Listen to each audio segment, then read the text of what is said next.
করতে হবে। 5-3 প্রাথমিক থেকে জেন্ডার সংবেদনশীলতার পাঠ অন্তর্ভুক্ত করতে হবে। ধর্ষণে মামলা নেওয়া নিয়ে যে ধামাগত জটিলতা তা দূর করতে হবে।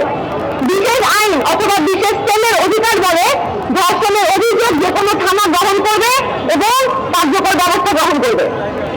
7 ভুক্তভোগী ও সাক্ষীকে সকল প্রকার সুরক্ষা প্রদানের জন্য 2011 সালে পর্যালোচিত সাক্ষী সুরক্ষা আইন পুনরায় পর্যালোচনা ও প্রয়োগ করতে হবে।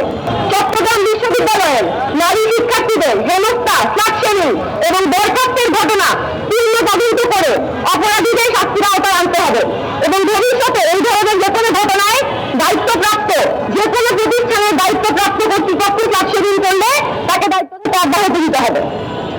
9 বিশ্ববিদ্যালয় সহ সকল শিক্ষা প্রতিষ্ঠান, কর্মপ্রতিষ্ঠান এবং অন্যান্য সকল প্রতিষ্ঠানে শিক্ষার্থী ও শিক্ষক সমন্বয়ে স্বাধীন যৌন নিপীড়ন বিরোধী সেল কার্যকর করতে হবে। সেলে আবশ্যিক নারী সদস্য থাকবে। অপরাধ প্রমাণ সাপেক্ষে দোষীকে শাস্তি দেওয়ার ক্ষমতা উক্ত সেলকে দিতে হবে।